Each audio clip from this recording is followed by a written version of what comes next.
Oh Tuhan Yesus, kerinduan hatiku, mutiara tak ternilai harta milikku.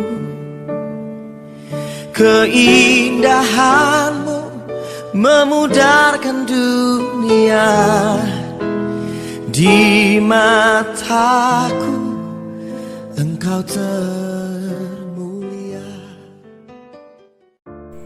Shalom Bapak Ibu, selamat pagi. Ketemu lagi dengan saya, Pastor Doni Effendi. Mari kita berdoa untuk menyambut pemberitaan firman Tuhan pada pagi hari ini.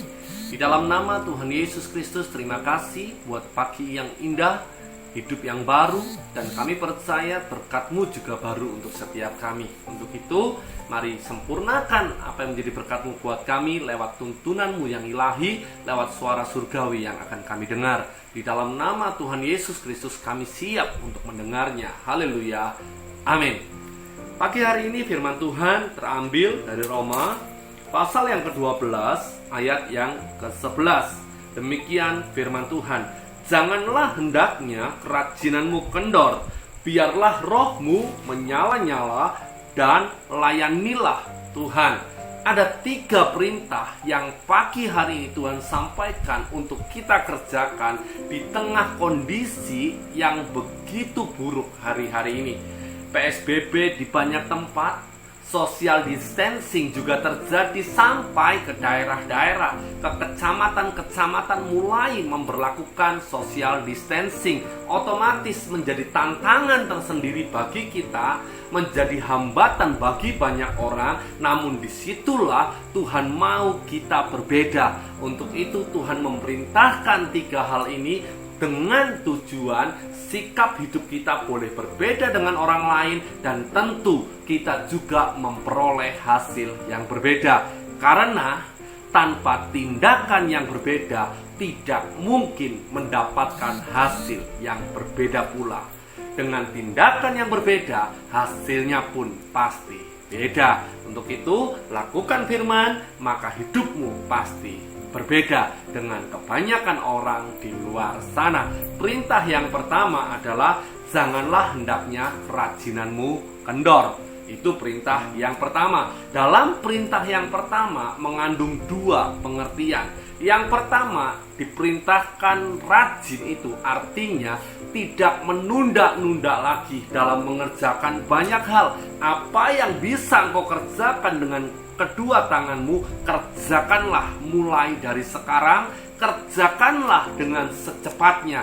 Itu artinya kata rajin, tidak menunggu waktu, tapi lakukan dari sekarang. Secepatnya engkau mengerjakan, itu artinya rajin. Dan pengertian yang kedua dari kata rajin ini artinya ketika engkau mengerjakan tidak menunda, engkau konsentrasi mengerjakannya, maka yang kedua engkau akan menemukan kreativitas. Dalam kerajinanmu temukanlah kreativitas. Itu yang kedua. Dengan tujuan apa? Ketika engkau mengerjakan dan menemukan kreativitas, maka engkau pasti bisa menyelesaikan kondisimu, engkau bisa menang atas apa yang engkau hadapi, dan engkau boleh berbeda dengan kehidupan banyak orang. Itu pengertian rajin yang kedua. Untuk itu, pahami dan hiduplah dengan rajin.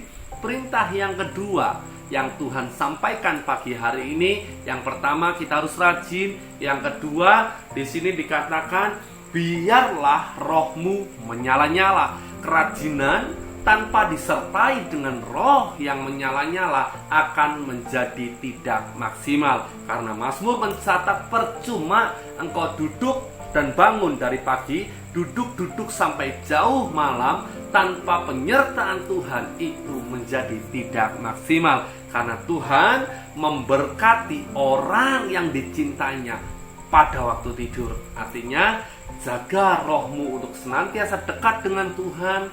Bangun persekutuan yang erat dengan Yesus Kristus dimanapun engkau berada, dan kapanpun ada waktu dan kesempatan, mari berdoalah, menyanyilah, menyembahlah, dan ingatlah bahwa dalam perjalanan hidupmu engkau disertai oleh Tuhan.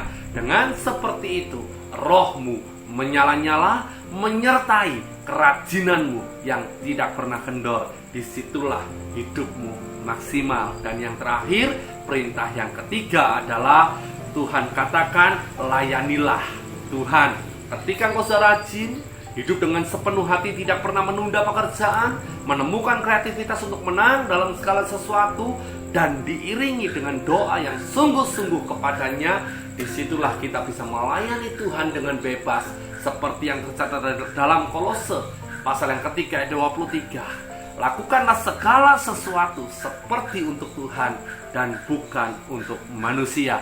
Ketika kita sungguh-sungguh bekerja, sungguh-sungguh melayani, sungguh-sungguh mengerjakan apa yang menjadi tanggung jawab kita, baik di dunia sekuler maupun di dunia pelayanan, disitulah kita bisa melayani Tuhan dan Tuhan disenangkan. Kesimpulannya, lakukan 3 hal ini. 1, jangan kendor kerajinan kita. 2, biarkan roh kita menyala-nyala.